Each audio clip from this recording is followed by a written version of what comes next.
నమస్తే మిత్రులారా. భరణం ఏ సందర్భంలో చెల్లించవద్దని న్యాయస్థానము ఆదేశాలు ఇవ్వడానికి అవకాశం ఉంటుంది. సో మిత్రులారా, మన దేశంలో హిందూ మ్యారేజ్ యాక్ట్ 1955 అనే చట్టం అమలులో ఉన్నది. సో ఈ చట్టంలోని సెక్షన్ 25 ఏం చెప్తుంది అని అంటే, ఎవరైనా ఒక జీవిత భాగస్వామి తనని తాను పోషించుకోలేని సందర్భంలో తన జీవన భృతి కోసము భరణం కావాలని చెప్పి న్యాయస్థానంలో పిటిషన్ వేసే హక్కును కలిగి ఉంటాడు. అయితే ఆ భరణం కోరుతూ మనవర్తి కోరుతూ పిటిషన్ ఫైల్ చేసిన సందర్భంలో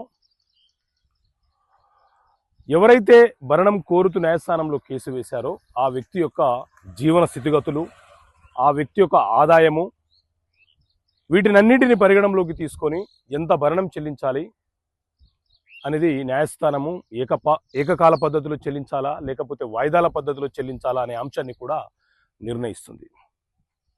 ఒకవేళ భరణం పొందిన వ్యక్తి ఎవరైతే ఉన్నారో ఆ వ్యక్తి అక్రమ సంబంధాలు పెట్టుకున్నా, ఇల్లీగల్గా రెండో వివాహం చేసుకున్నా, లేదా ఏదైనా ఒక మంచి ఉద్యోగం పొంది ఆదాయాన్ని పొందుతున్న సందర్భంలో న్యాయస్థానము తిరిగి ఆ భరణం చెల్లించే ఉత్తర్వులను, ఆర్డర్లను రద్దు చేసుకునే వెసులుబాటు మనకుంటుంది. సో ఇలాంటి సందర్భం వస్తే భరణం మాత్రం రద్దయిపోతుంది. ఓకే మిత్రులారా, థ్యాంక్ యూ. జై హింద్.